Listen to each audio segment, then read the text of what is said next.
নমস্কার বন্ধুরা, সুপ্রিয়াস ফুড রেসিপিতে আপনাদের সকলকে স্বাগত। দেখতেই পাচ্ছেন এক বাটি খাসির মাংস নিয়ে বসে পড়েছি এখানে আমি রান্না করতে। মাংসগুলো কিন্তু দেখতে ভীষণ ভীষণ সুন্দর। আর 2 টেবিল স্পুন মতো এখানে আমি দই দিয়েছি, টক দই। ক্যামেরাটা অন করার আগেই দিয়ে দিয়েছিলাম, তাই জন্য এখন দেখাচ্ছি। এরপর দিয়ে দিচ্ছি লঙ্কার গুঁড়ো। লঙ্কার গুঁড়ো আপনারা যারা যেরকম ঝাল পছন্দ করেন সেই অনুযায়ী দিয়ে দেবেন। লঙ্কার গুঁড়োটা দিয়ে দিলাম। এরপরে দেব 2 টিস্পুন মতো জিরে গুঁড়ো। আপনারা যদি বেশি মশলা প্রেফার করেন তাহলে আর একটু জিরে গুঁড়ো দিতে পারেন। জিরে গুঁড়ো দিয়ে দিলাম। এরপরে আমি দিচ্ছি হলুদ গুঁড়ো 1 টিস্পুন এবং আরেকটু সামান্য এখানে হলুদ গুঁড়ো আমি অ্যাড করছি। দিয়ে এইবারে আমি দিয়ে দিচ্ছি নুন দিয়ে এখানে আমি দিয়ে দিলাম তেল। সর্ষের তেল দেবেন। সর্ষের তেলটা আপনার পরিমাণ মতো দেবেন, নুনটাও পরিমাণ মতো দেবেন। দিয়ে ভালো করে হাত দিয়ে মাখিয়ে দিলাম। এবারে এটাকে আমি 4 ঘন্টার জন্য ম্যারিনেট করে রেখে দেবো। আচ্ছা, কড়াইতে এবার তেল দিয়ে দিচ্ছি। সর্ষের তেলেই রান্নাটা আমি করব। সর্ষের তেলটা গরম হয়ে গেছে, এবার এর মধ্যে আলু দিয়ে দিচ্ছি। আপনারা যদি চান আলু ব্যবহার করবেন, নাও করতে পারেন। আমি আলু মাংসের মধ্যে পছন্দ করি, তাই এখানে অনেকটা পরিমাণ আলু দিয়ে দিয়েছি। আর ওটার মধ্যে একটু সামান্য হলুদ দিয়ে এগুলোকে ভেজে নিলাম। খুব বেশি ভাজার কিন্তু দরকার নেই। আচ্ছা, আলুগুলো ভাজা হয়ে গেছে, এবারে এর মধ্যে আমি দিয়ে দেব দেখুন কতগুলো, একটা বড় এলাচ, ছোট এলাচ, লবঙ্গ, জয়িত্রী দিয়েছি, আর দিলাম তেজপাতা। আচ্ছা, তেজপাতা এগুলো সব যেগুলো গরম মশলা দেয় দিয়ে দিলাম। দিয়ে এগুলো একটু ভাজা হলে এর মধ্যে দিয়ে দিলাম পেঁয়াজ। পরিমাণ মতো পেঁয়াজ দিয়েছি। এখানে আমি 3টে বড় পেঁয়াজ ব্যবহার করেছি, যেহেতু 1 কেজি মাংস। পেঁয়াজগুলোকে ভালোভাবে একটু ভেজে নেব। একটু ব্রাউন করে ভাজতে হবে। ব্রাউন করে ভাজলে টেস্টটা কিন্তু দারুণ হয়। পেঁয়াজগুলো অলমোস্ট ভাজা হয়ে গেছে। এবারে এর মধ্যে আমি দিয়ে দেব 4 টেবিল স্পুন মতো এখানে আদা রসুন পেস্ট। আদা রসুনটা আমি আগে থেকে পেস্ট করে রেখেছিলাম। পেস্টটা দিয়ে দিলাম। দিয়ে এটাকে আমি আবারও ভালো করে কষিয়ে নেব। আচ্ছা, এটাকে ভালো করে কষিয়ে নিতে হবে।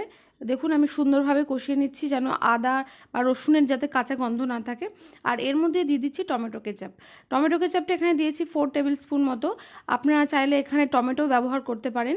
আমি একটা স্পেশাল দিনে এইভাবে রান্নাটা করলাম, খুব সিম্পলভাবে এবং ঘরোয়া উপকরণ দিয়ে বাড়িতেই খুব সহজে কিন্তু এই মাটনটা রান্না করা যায়। দারুণ টেস্টি হয়, বেশি কিছু ইনগ্রিডিয়েন্টসের দরকার হয় না।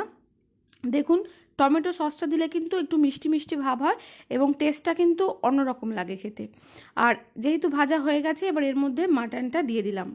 মাটনটা জাস্ট দারুণ কিন্তু খেতে হয়েছিল। আর মাটন দেখলেই জিভে জল চলে আসে। এবারে মাটনটাকে কি করব, ব্যাস আর তো কিছুই করার নেই। এবারে ভালো করে মাটনটাকে কষান। আচ্ছা, মাটনটাকে আমি এখানে ভালো করে কষিয়ে নেব। কম আঁচে দিয়ে ভালো করে কষাবেন। দেখুন মাটনটা আমি এখানে কষিয়ে নিচ্ছি। অলমোস্ট কষানো হয়ে গেছে। আমার এখানে আধ ঘন্টা মতো সময় লেগেছে মাটনটা কষাতে। কিন্তু এটাকে আমি এবারে প্রেসারে দেব। কেন, কষিয়ে রান্না করতে গেলে অনেকটা সময় লেগে যাবে, অত সময় নেই। তাই প্রেসারে দিয়ে দিচ্ছি। প্রেসারে দিলে খুব সহজেই তাড়াতাড়ি হয়ে যাবে এবং মাটনটা খুব সফটও হয়, যেটা আমার প্রেসারের মাটন খেতে ভালো লাগে।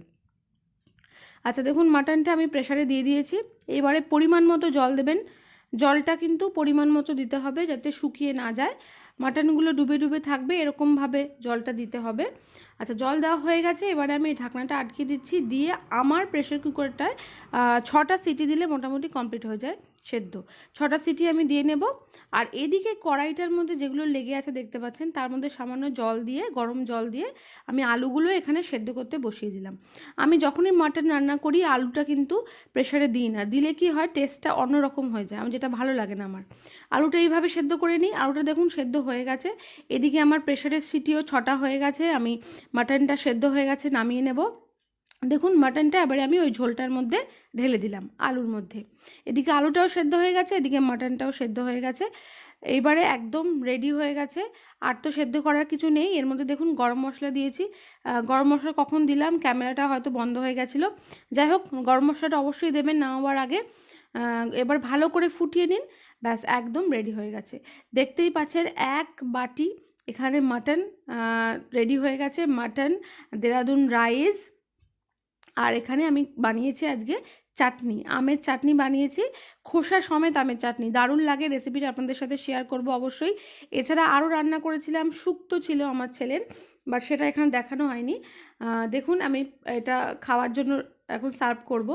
আমার ছেলেকে এখন খাওয়াবো আমি। একটুখানি ভাত নিলাম আর নিয়ে নিচ্ছি মাটন। মাটন হলে আর কিন্তু কোনো রান্নার দরকার হয় না আমাদের বাড়িতে, শুধু মাটনের ঝোল দিয়েই ব্যাস খাওয়া হয়ে যায়। আর ছেলের জন্য আমি শুক্তো বানিয়েছিলাম, বাট মাটন দিয়ে কিন্তু ছেলেকে খাওয়াতে আরম্ভ করেছি। অসাধারণ খেতে হয়েছে, আমার ছেলে তো খুব খুশি হয়েছে। রেসিপিটা যদি আপনাদের ভালো লাগে অবশ্যই আমার চ্যানেলটি সাবস্ক্রাইব করবেন এবং লাইক ও কমেন্ট করে জানাবেন কেমন লাগলো। এবং এই দিনটি খুব ভালোভাবে উপভোগ করুন। হ্যাঁ, আর প্রচণ্ড গরমের মধ্যে এই আমের চাটনি আর সাথে মাটনের ঝোল ভাত অসাধারণ হয়েছে। পয়লা বৈশাখ সকলে আনন্দ করে কাটান। তাহলে আজকের মতো আসি বন্ধুরা, আবার দেখা হবে নতুন কোনো রেসিপি নিয়ে। আপনারা ভালো থাকবেন, সুস্থ থাকবেন।